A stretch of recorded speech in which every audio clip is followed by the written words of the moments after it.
Members, it's the appointed time and we have a quorum. I call to order the meeting.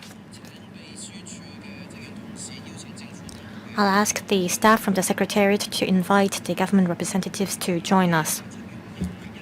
On the 21st of July, that is in the previous meeting, this subcommittee already completed the scrutiny of the proposed resolution under Section 25 of the Fire Services Ordinance. At this meeting, we will focus on discussing the written reply provided by the administration on the issues raised in the previous meeting. We'll also look at the proposed amendments raised by Mr. Tony Che as well as the proposed amendments from the administration. The Secretariat has already issued a list of follow-up actions arising from the previous meeting as well as the administration's response to the issues raised. Please refer to LC paper number CB bracket 21517/2025 bracket 01 and bracket 02. According to the administration, it has already looked at the drafting issues and the proposed amendments are set out in the written reply. After the last meeting, the subcommittee has received 3 submissions from the public. Please refer to CB bracket 21504, CB bracket 21553, and CB bracket 21570/2025. They have been issued to members for reference. The administration has provided a response to 2 of the written submissions. Please refer to CB bracket 21555/2025 bracket 01 and CB bracket 21558/2025 bracket 01. As for the submission received yesterday, I'll ask the administration to give a verbal reply to that submission. I noticed that some of the reply from the administration has to do with Mr. Tony Che's proposed amendments. Depending on the administration, I will ask the member to brief us on the proposed amendments. I'll now ask Mr. Patrick Lee, Permanent Secretary for Security, to walk us through the papers. Members who'd like to ask questions, please press the Request to Speak button. Members, please, in accordance with Rule 83A of the Rules of Procedures, declare any direct or indirect pecuniary interest in relation to the discussion item. I declare that I am a non-executive director of Lyson Group. I'll ask Ms. Rebecca Chung to walk members through the paper. Members, I'll now walk members through the papers. In the previous meeting, a number of issues have been raised. Some of them have to do with the drafting of the provisions. The other issues have to do with the registration mechanism.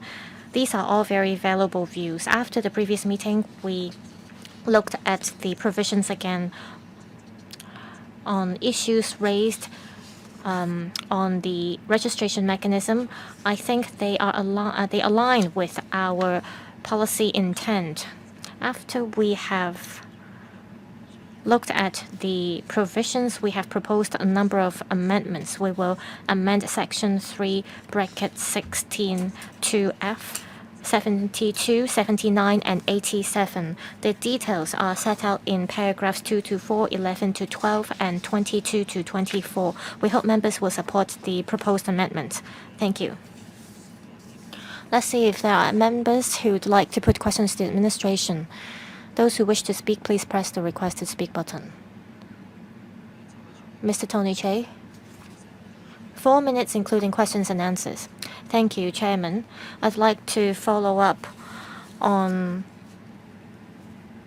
the administration's response to issues raised at the meeting on the 21st of July. That's LC paper number CB bracket 21517/2025 bracket 02.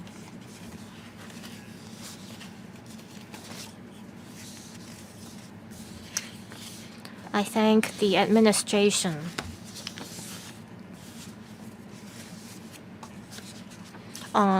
for providing the content of the relevant architectural programs, as well as the modules covered by these programs.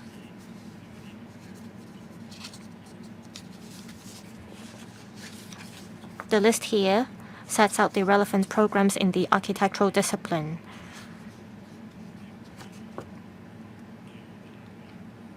I hope the administration can provide further information on the modules covered by the bachelor degree programs in the engineering-related disciplines.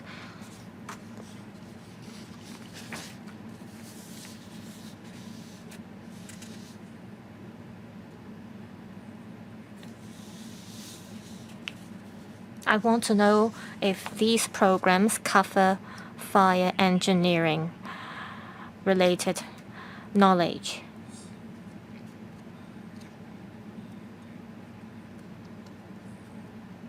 Now, some of the provisions touch on the bachelor degree requirement. I understand that for Hong Kong U as well as CUHK, they offer 4-year bachelor degree programs, as well as 2-year master degree program. In total, it's 6 years.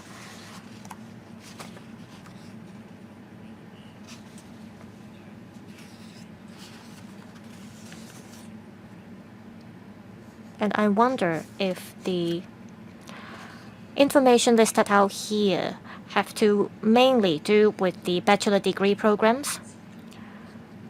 Mr. Tony J asked questions about the degree program requirement. Administration, I thank Mr. Tony J for the questions. I'd like to first talk about the legislative intent. The academic qualification and requirements set out under the resolution is very rigorous. The purpose of having this registration system is to ensure fire safety. So the Fire Services Department have to ensure that those who are qualified to be fire engineers, that they will have the relevant qualifications and professional qualifications and experience. So this is the requirement we impose. There are 4 different ways for people to be registered as fire engineers under our proposed system.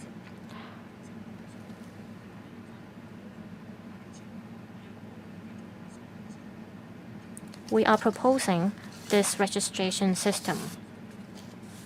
And in the past, the relevant services have been provided by the FSD, so it has accumulated a lot of experience. It has looked at all the relevant degree programs offered by local institutions. And these programs will allow graduates to have the academic qualifications to become fire engineers. As for those who are not related, they are not covered in our list.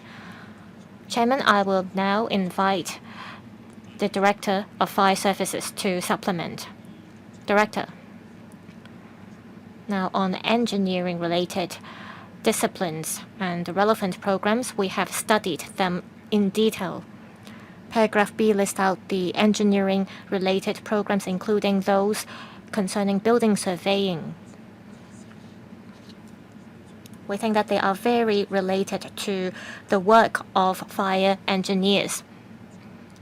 They cover principles under engineering, such as engineering physics, engineering communication, and introduction to combustion.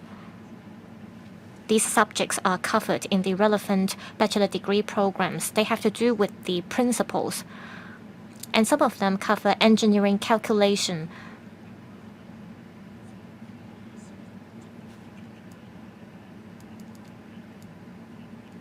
We also see that they cover fluid dynamics. So all these have to do with calculation in the engineering discipline. And another type of courses cover professional engineering analysis, including quantitative methods and engineering surveying. Those are covered in Part 3 As mentioned, paragraph B covers the bachelor degree programs we looked at, and these bachelor degree programs cover the 3 types of subjects I mentioned just now. And these 3 types of subjects will allow fire engineers to approve and issue licenses. And these knowledge are absolutely necessary. Chairman? Yes. I thank the administration for providing the response. Annex 1 includes very detailed information on the relevant programs and courses. For sections 22, 23, and 24, there are requirements listed out in the provisions. Can the relevant degree programs be listed out as well so that members of the public or organizations that are concerned about this will have a better understanding?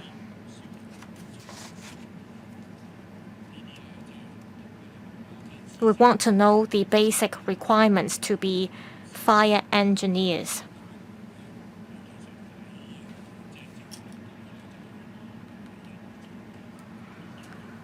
The administration looks at the required modules from a different perspectives. However, these modules or requirements are set out in other legislations. So we want to tell the public about the difference between the requirement to be a fire engineer and the requirements listed out in other legislations to be the relevant types of professionals.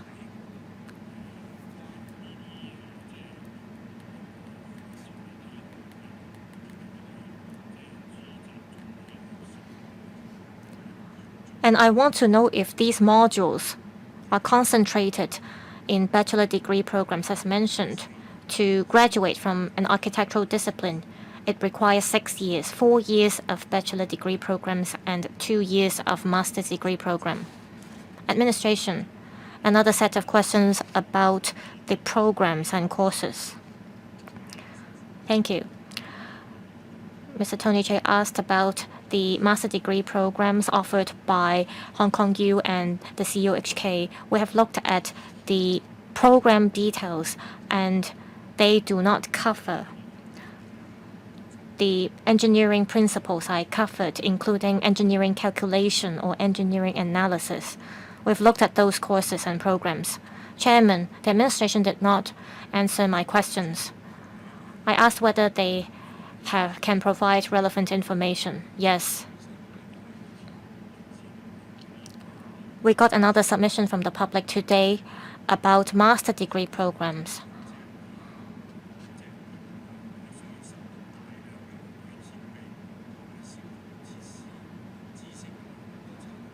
Those who are qualified has to meet certain requirements. That's CB bracket 21570/2025 bracket 01. The submission was received on the 30th of July. Well, in the written reply provided by the administration, I think it has already addressed the question. Let's see if the administration has anything to add. Well, as mentioned in our written response, we have already addressed the questions. As said by the director, say there is certain knowledge covered by a master's program and the relevant graduates can be qualified to be a fire engineer. That's bracket C.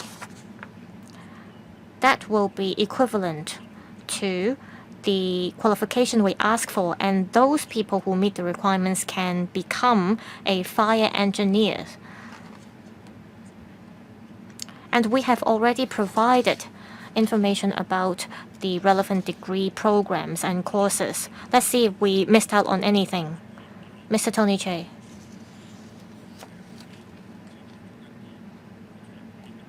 Can we compare the different bachelor's programs if they meet the requirements? Please provide the relevant information after the meeting. Yes, the administration said it will provide supplementary information.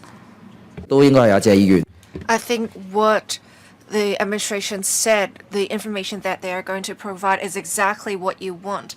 If you wish to speak again, you may press the request to speak button again. Mr. Chan Xiu-hong. I agree with what the administration said about us reviewing the registered fire engineer scheme, that there are certain requirements, and there are 3 categories. I think that much is clear.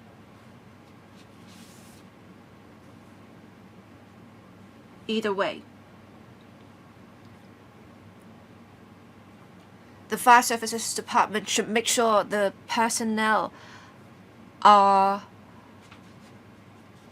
qualified and have the expertise and experience before they can register as registered fire engineers. That's for safety of the public. I think I understand why they are trying to be prudent at this stage. I think with the 3 categories, they need to have the relevant working experience.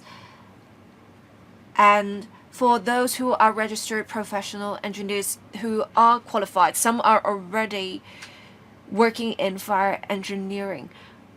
But if they are in other disciplines,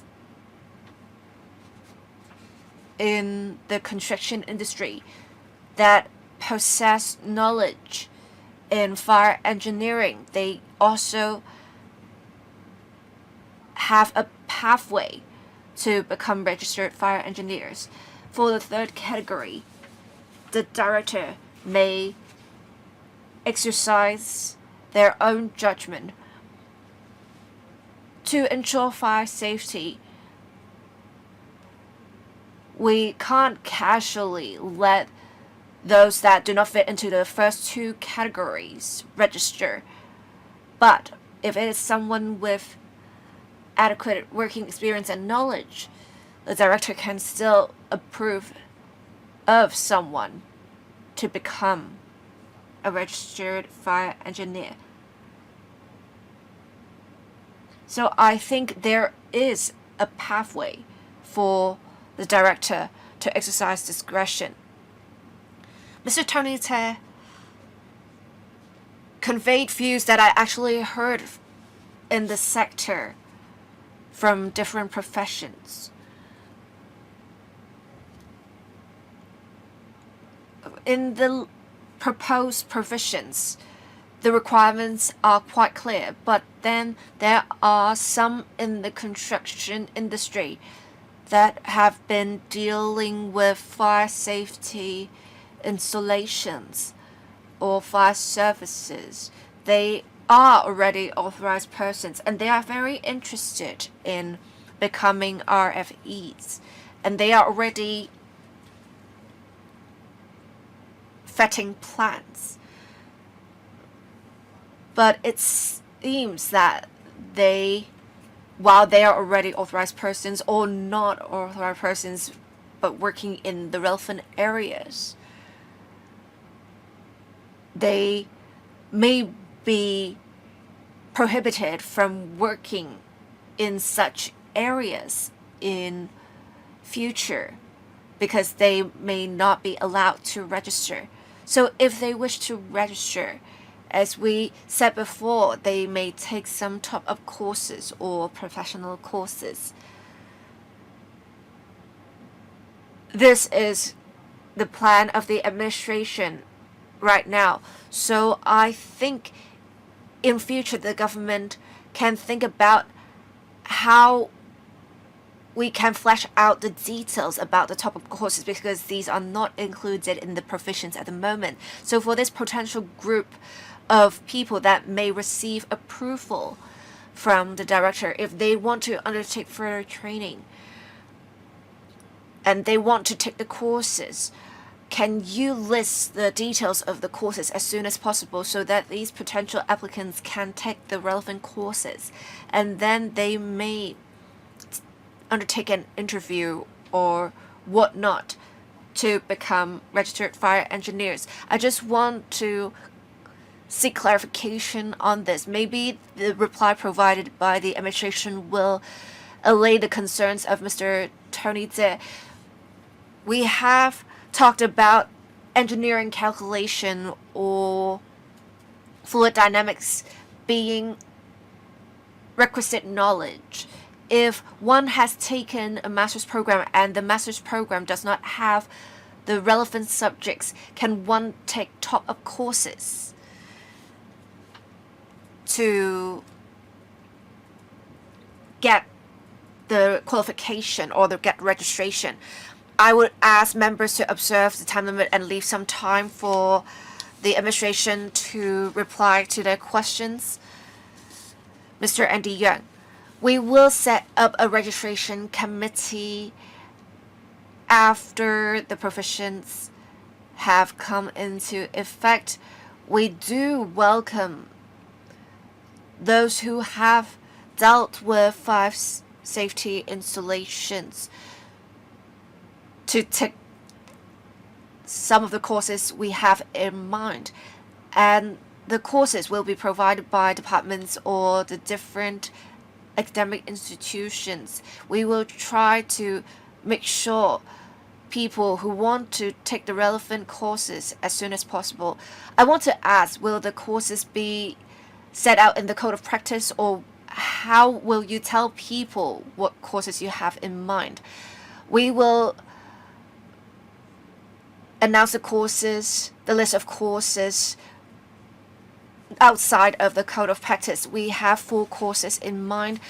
We have, 4 aspects that we want to focus in relation to fire safety for those who, the knowledge that is needed for a registered fire engineer. Thank you.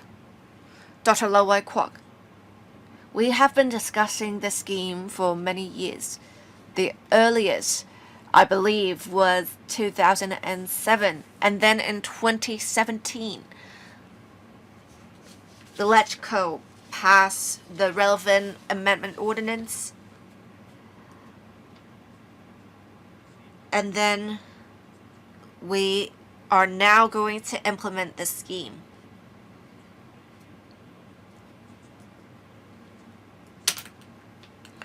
Who can become a registered fire engineer? There are some requirements in relation to academic qualifications and working experience. We have discussed much the relevant requirements. I do think there have to be changes.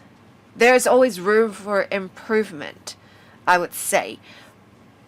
But I think the changes they have made so far have incorporated feedback that stakeholders have given for many years.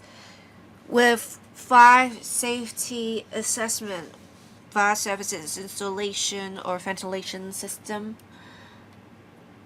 for the assessments that are originally undertaken by the fire services department personnel, we are now going to hand over such work to the third party. And I believe the third parties are actually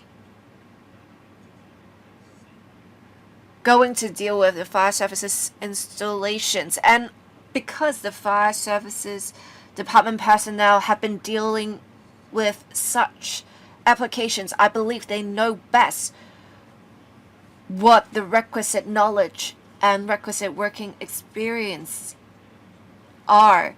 And I would say this, if they have, say, for fire service installations and ventilating system, the different classes of fire engineers, there are some specific requirements, and we have 3 categories of applicants essentially. One being one holds a relevant bachelor degree, 2 being one holding any academic qualification as stated and have the relevant working experience, or there is room for the director to exercise discretion. I do understand a member would like to propose amendments, and they are well entitled to do that. But I think, of course, we have to listen to the views of other members as well, but I think that we should accept the provisions as they are right now. This is my comment. Thank you. Dr. Low, speaking on behalf of the engineering sector, Mr. Patrick Lee, I very much agree with Dr. Low, and in a way it reflects the government stance. Thank you. Dr. Low, I think there are always this developments in the disciplines, and in future, if we find out there is other kind of knowledge that we need, or the programs have changed significantly to incorporate the fire safety elements, I think there is always room for change in the provisions in future. Sorry, I have something to add. Sure. As Dr. Low said, we have multiple pathways. We want to ensure public safety, but there is also some flexibility to accommodate different categories of applicants. So this is the proposed framework. Thank you. For time management, if you wish to speak, please press the request to speak button now. After Mr. Andrew Lam has spoken, I will draw the line for the discussion on the reply given by the administration, and then we'll move on to scrutinizing the proposed amendments. Mr. Andrew Lam, I want to confirm whether my understanding on sections 22 to 24 to be correct. I think with ABC, the most important point is to have relevant working experience. Even if they study the relevant subjects, if they do not have the relevant working experience, that won't do. I think with B and C, you actually accommodate some of those who have not studied specifically fire engineering. In C, there is further flexibility. I want to ask what the government stance is in particular relating to this. So we have, under the same program, people studying different subjects. And with such difference, say I, as a planner, may have studied fire engineering. So I understand, because both categories will be subject to the working experience requirement, the most important gatekeeper would be the working experience requirement. So in C, you just provide some more flexibility for one to hold any kind of academic qualification. They have relevant experience, so they can still be considered. So I want to ask about this. I want to have a full understanding of this before I ask further questions. Sure. Mr. Patrick Lee. Mr. Andrew Lam's understanding is quite correct. So we have under C that have academic qualifications that in name are not in the relevant disciplines, but they do have that knowledge acquired through working experience, then they are still qualified to register. Alright, that will do for me. Thank you. Ms. Doreen Kong. 處方佢 I looked at the detailed response provided by the administration. I thank the administration for taking on board some of my suggestions. This is the way I see this. Concerning the qualification requirements, I believe the administration is aware that we have a huge demand for this kind of professionals, and when the administration vets the qualification background, you looked at the different requirements imposed. I understand that you would want to have more such professionals to help deal with fire service related matters. So in this regard, I have no problem with the explanation provided by the administration. Administration, anything to add?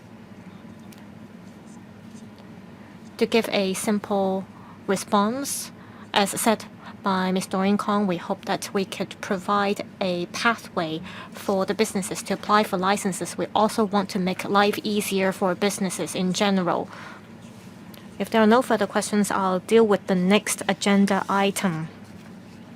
That's the draft amendments proposed by Mr. Tony Che. Please refer to LC paper number CB bracket 21552/2025 bracket 01.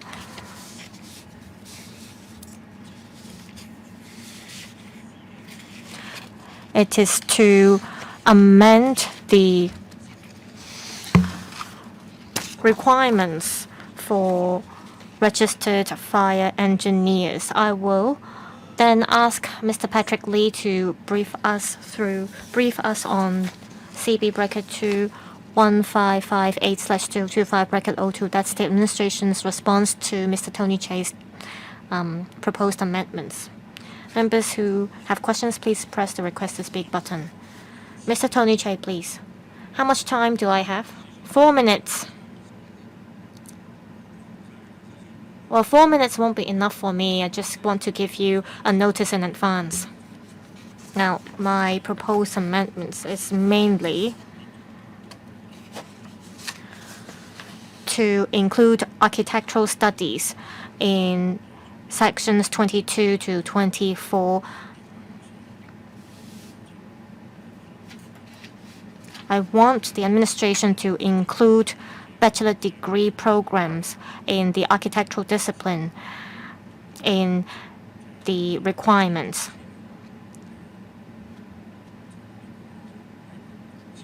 Now, many people have the impression that architects engage in planning and design of buildings. And this is how many people understand what an architect does. Cap 123, the Buildings Ordinance, Section 16 states that authorized persons have to make sure that the building plans meet the relevant fire service requirements, and they cover fire escapes, the relevant design and structures, as well as fire safety equipment and devices. Section 28 of the Buildings Ordinance also mentions that authorized persons have to supervise the relevant works, and that authorized persons during the works have the responsibility to ensure that the building plans meet the requirements. As mentioned, there are 1,500 authorized persons, and over 1,100 of them are architects. So this gives you an idea of the important role played by architects.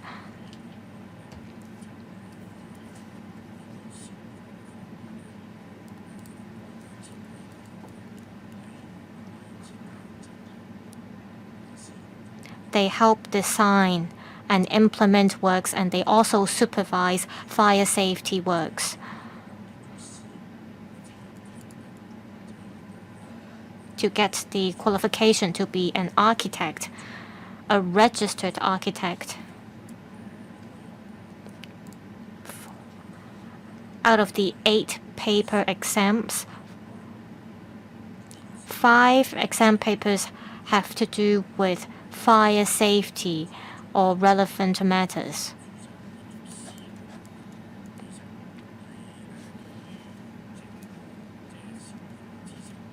So a registered architect should be familiar with fire safety knowledge. Otherwise, he wouldn't be able to engage in or provide the relevant services.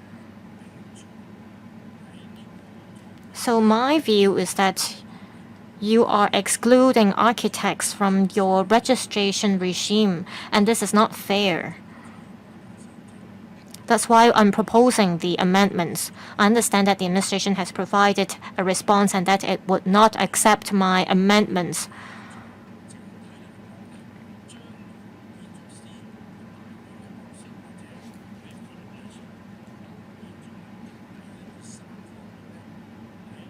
Architects have a role to play in CAP 123, the Buildings Ordinance.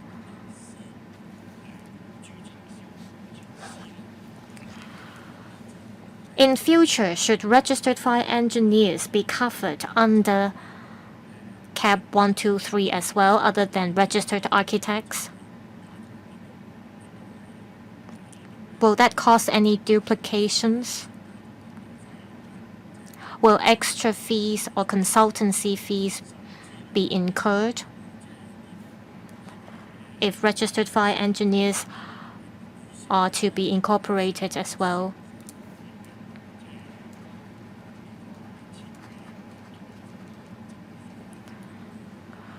The fact that authorized persons are not recognized as fire engineers under the registration regime, will that have anything to do with the safety of the ventilating system or the fire safety equipment?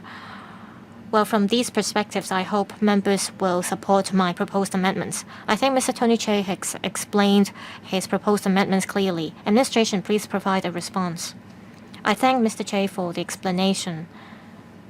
I think I've already talked about this, but let me repeat this. Fire safety is one of the top priorities we have in mind when we design this registration regime. We have to hold the line. Why are we including certain bachelor degree programs and academic qualifications as the requirements?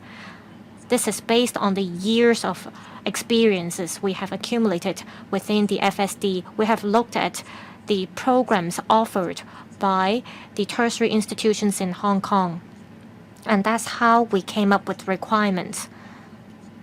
We respect each and every profession, including architects, but it doesn't mean that architectural discipline can be included in one of the program requirements under the proposed registration regime. In case there are any changes to the programs offered, future graduates may take one of the routes we offer to become qualified fire engineers. Therefore, the administration does not support the proposed amendments made by Mr. Tony Che. Perhaps I'll ask Director to supplement. Director, Mr. Che asked 3 questions. I will address the first and third questions in one go. CAP 123 Section 16 states that an authorized person has to help approve plans concerning fire safety equipment to the FSD. Mr. Che asked if the authorized persons will no longer be asked to help approve plans in future if they are not covered by this particular registration regime. The answer is no.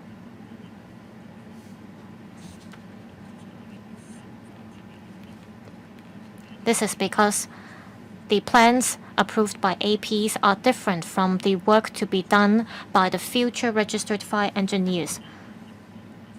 So in future, authorized persons will still be able to submit plans to the FSD. Just now, Mr. Che said authorized persons have to help approve plans concerning fire safety equipment. Our understanding is that authorized persons are professionals who oversee different types of works. And there are structural engineers that look at the structure of buildings. And engineers also look at the building services and the relevant equipment. So we have different types of engineers overlooking different types of engineering-related work, and the authorized persons serve as a coordinator that oversees all these aspects.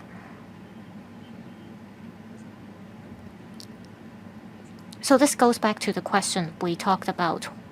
Why do we impose all the requirements and ask the professionals to have certain knowledge?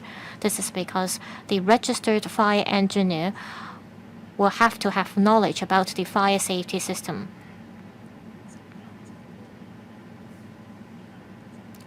And in order to do that, you need to be familiar with what kind of fire safety systems there are in the building. I mentioned about fluid dynamics and other professional knowledge.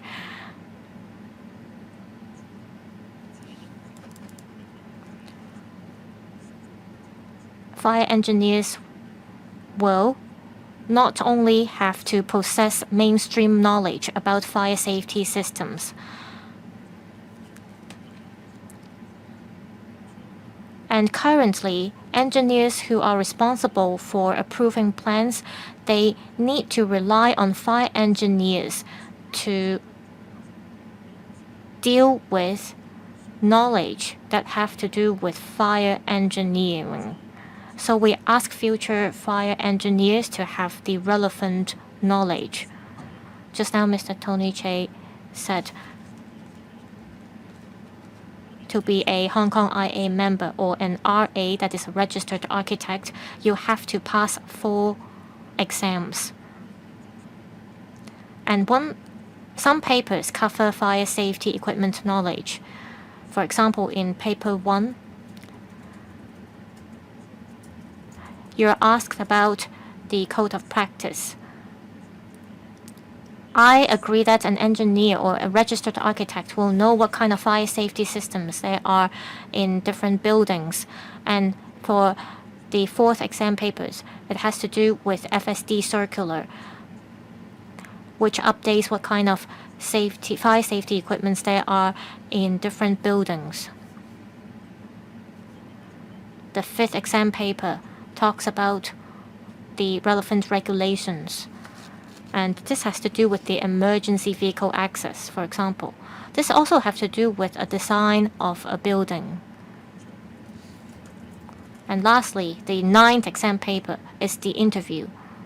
We ask candidates to have knowledge on our code of practice. So I believe that a registered architect understands what kind of fire safety systems are equipped in a building.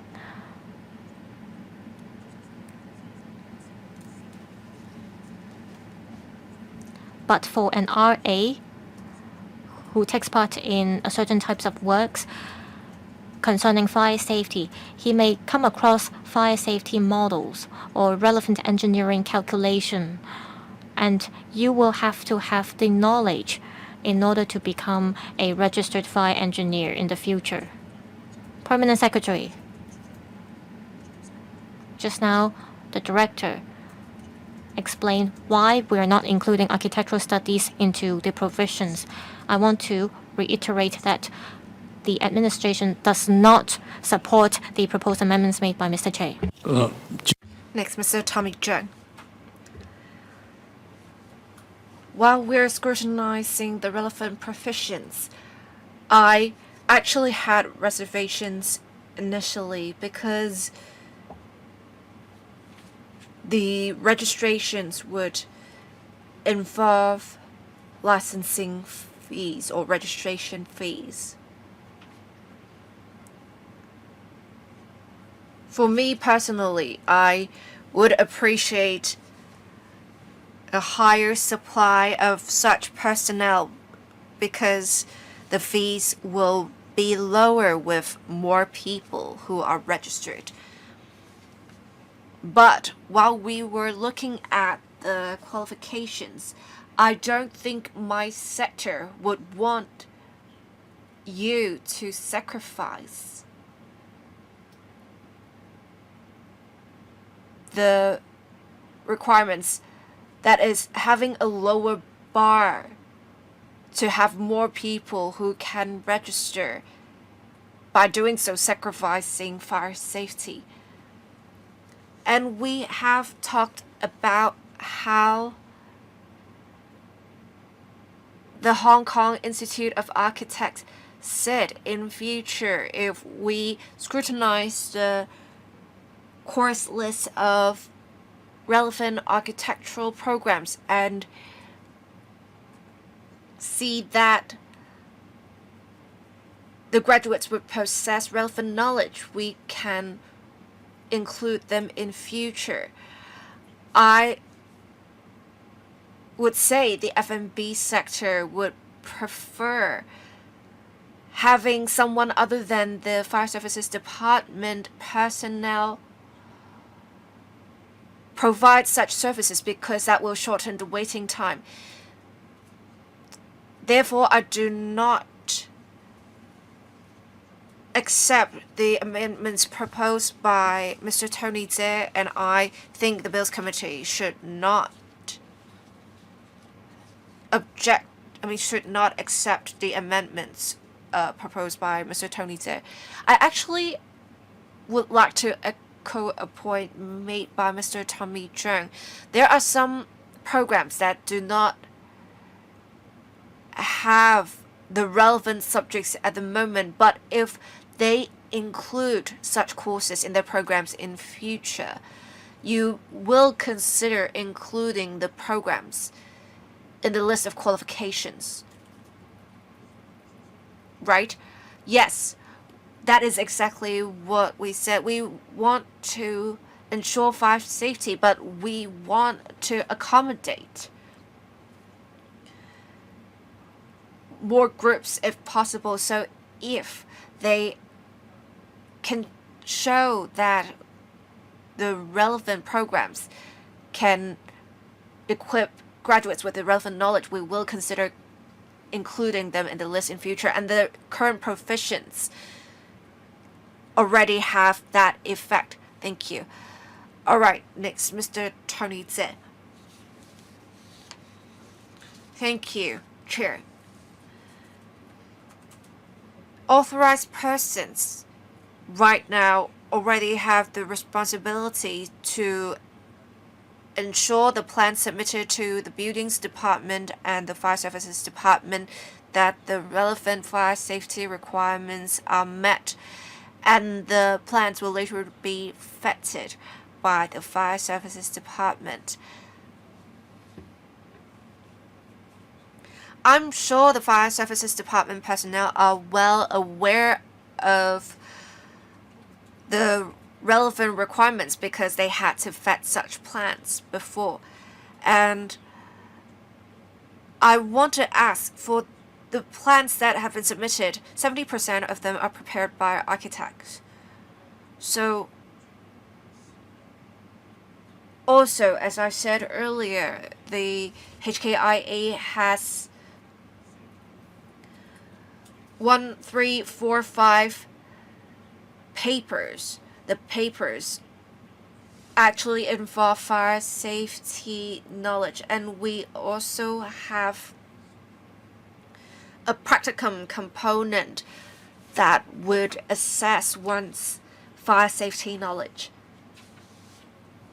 After one becomes an architect, one becomes an authorized person, one has to take examinations to be a registered architect. 8 of them in total, 4 of them, as I mentioned earlier, well, actually, for me personally, I would say 5 of them involve fire safety knowledge. One cannot pass these exams without fire safety knowledge. And safety is very important to architects. I think it's unfair to exclude them. Therefore, that's why I propose the amendments. Anything to add, administration? I have something to add. Mr. Andy Young, I agree that architects have a level of knowledge relating to fire safety. But then, for fire engineers, registered fire engineers, they can't only possess relevant knowledge, they need more in-depth knowledge. As I said earlier, because this is relevant to fire engineering, engineering calculations have to be done, fire modeling has to be done, so as to make sure there are no errors in the calculations. As I said earlier, the FSD personnel have to possess more in-depth knowledge. We do understand architects have to take exam papers, but as I said earlier, there will be more calculations involved. It's more than just knowledge about fire safety. We actually have a code of practice that is a red book on fire services, and the industry often looks at the red book to see what the fire safety requirements are. Oh, can I continue? Let me give you an analogy. It's just like different sizes with clothes. With fire safety or fire services installations, it's not just about choosing a size of a piece of clothing. You need to consider the potential evacuation routes. You have to consider how the smoke will rise in the building. So it's not just having general sizes for clothing. You have to have tailor-made clothing. You need to see how the piece of clothing will be a good fit, where it has to be hemmed. So with architects, they have mostly qualitative knowledge, but then with fire engineers, they need quantitative knowledge. Thank you. I believe both sides have quite clear arguments. Next, Mr. Chen Xiu-hong. Thank you. Regarding the amendments proposed by Mr. Tony Tse, my thoughts are as follows. Mr. Tony Tse, in particular, proposed amendments for clauses 22 to 24, adding the term architectural studies. And I think, according to the government's reply, you can see there is quite a gap in knowledge for architectural studies graduates to meet the requirements proposed by the government, such as fluid dynamics, especially on the bachelor's level. And Mr. Tony Tse has proposed amendments, in particular for clauses 22 to 24, section 1B1, adding architectural studies after building surveying. I think it makes sense in a way. Before we talked about these amendments, Mr. Tony Tse actually talked about the situation of authorized persons. I understand where he came from. But then the proposed amendments of Mr. Tony Tse do not specifically apply to APs. I have another observation also. We have seen the pathways available will not exclude those who already are working in the relevant areas, because there is a component in which the director may give approval if necessary. So one may not have to work specifically in fire engineering as long as they work in a relevant area and the director is satisfied. Then the applicant can still register. So I can't really support Mr. Tony Tse. Thank you. Anything to add, administration? None. Thank you. Dr. Lo Wai Kwok. I think we can take a macro perspective. From a management perspective, management personnel may possess knowledge of multiple areas and they can manage the whole team. But then such personnel do not have to, nor are they to a certain extent appropriately take up positions of their subordinates. Sometimes it may be the case that it is appropriate. We have some registered architects who are registered engineers. They are then quite qualified. I would say this: authorized persons are very knowledgeable and they have had extensive dealings with the fire services department personnel. But then we have already seen these personnel acting on behalf of the fire services department, vetting the plans submitted by the third parties. I'm sorry, this is just something that I want to really talk about. I would say this is to a certain extent why I do not support Mr. Tony Tse's proposed amendments. I actually talked about some of my reasons before. If we look at clauses 22 to 24, the provisions are already quite detailed. And you can see the different bachelor degrees, disciplines mentioned here are already somewhat different.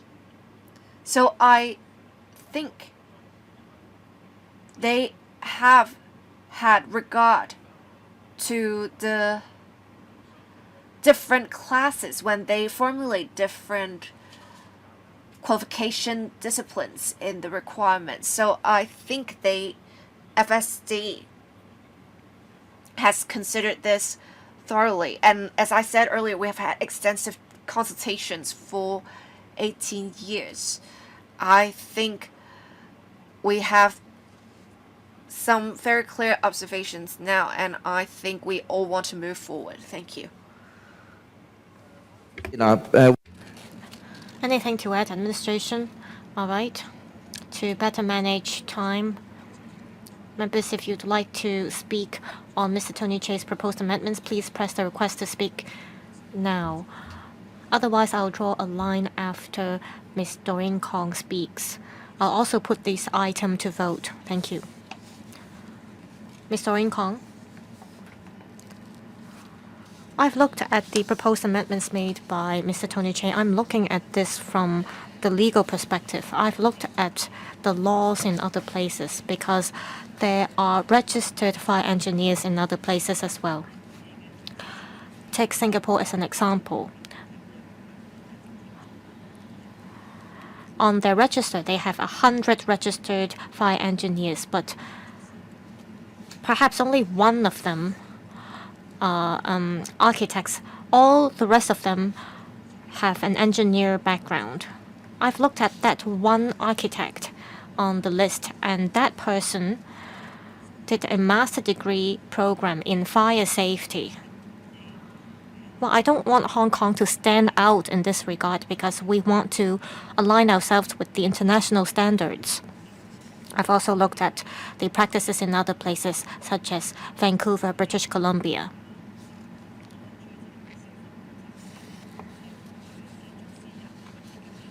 They allow for architects to opt for a special pathway if they want to be an RFE.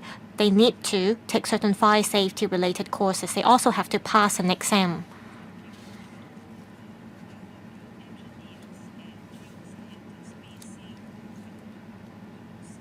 They have an exam for engineers and geoscientists BC.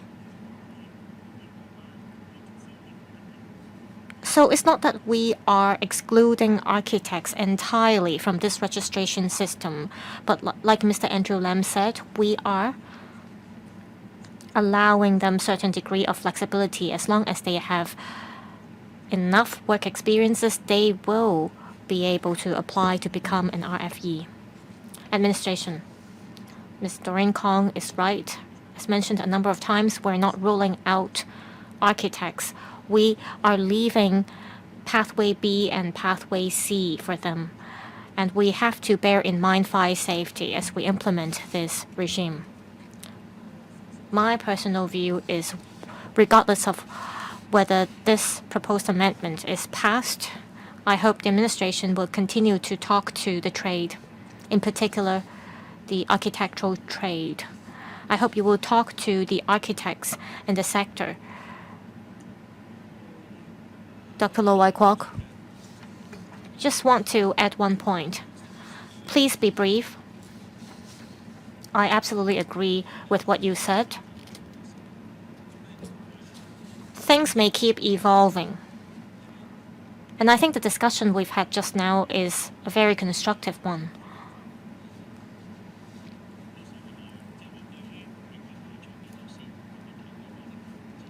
We are not excluding architects, but under certain circumstances, they can, through Route B and Route C, become an RFE in the future. This is the legislative intent. Even if this resolution is passed in the council meeting, we'll have to follow up on the rest of the matters. I believe the community will help monitor the work of the administration as well. I thank members for all the views. The subcommittee now has to consider whether we want to accept the proposed amendments made by Mr. Tony Che. And then we'll decide whether we want to move the amendments. Yes, Mr. Tony Che? Mr. Tony Che claims a division. I'll now put this item to vote. Should we ring the bell? No need?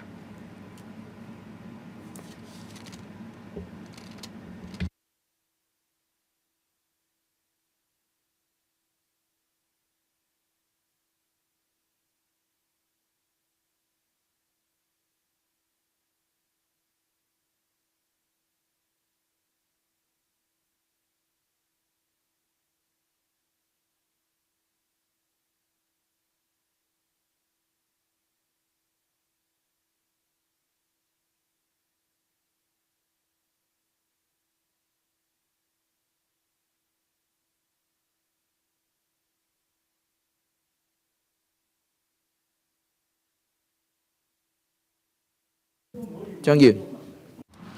Mr. Zhang?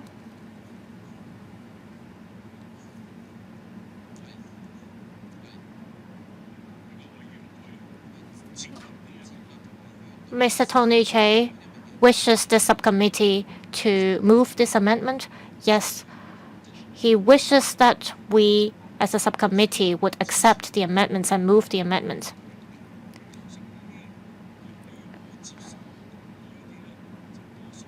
Normally, for amendments accepted by the entire subcommittee, we need a majority of members in favor of the amendments.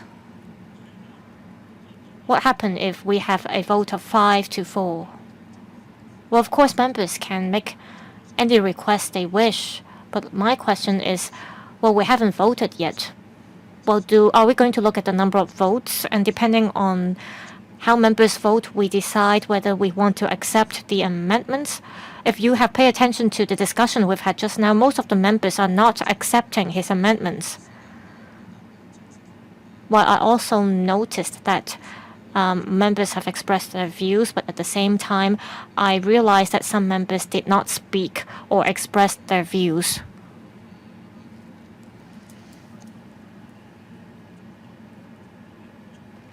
I think both Mr. Tony Che as well as the administration have had a full discussion on this, so I think it is appropriate to vote on this item.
Yes, Mr. Zhang. If we do not accept the amendment, will Mr. Tony Che himself move the amendment himself? I think it will be up to Mr. Tony Che. If he is going to move the amendment anyway, does it matter if this subcommittee accepts the amendment? Each of us can move our own amendments. Yes. So Mr. Tony Che asked that we, as a subcommittee, would accept his amendments. We've all expressed our views. Of course, I also heard what you, Mr. Tommy John, said, and you said you do not accept the amendments. So the reason why we are having this vote is because we want the rest of the members who did not speak to vote.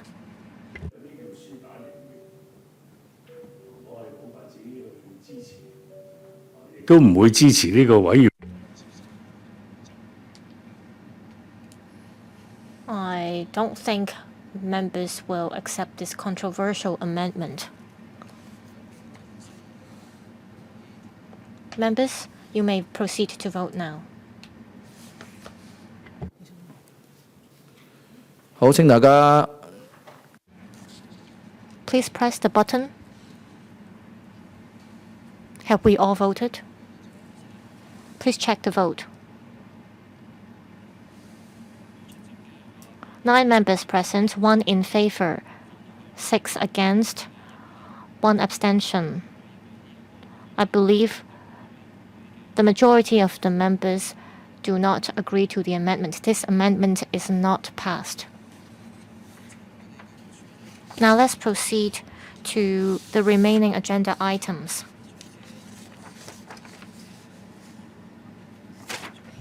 Draft amendments proposed by the administration.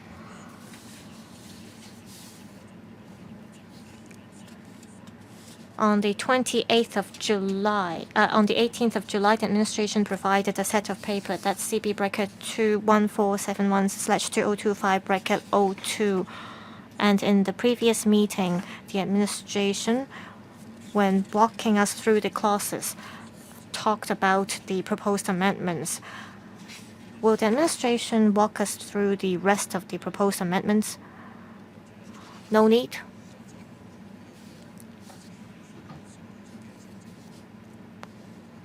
Do members have any questions on the draft amendments proposed by the administration?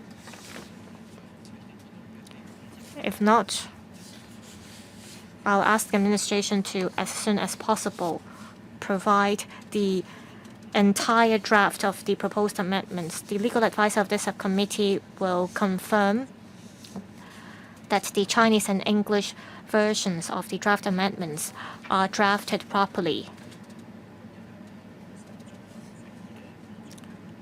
So we have completed the scrutiny of the proposed resolution.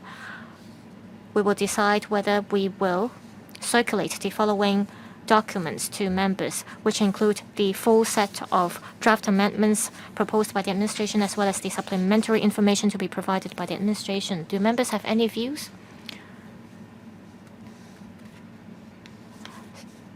If there are no particular views, the papers will be circulated to members for reference. And depending on members' views, we will decide whether there is a need to hold another meeting.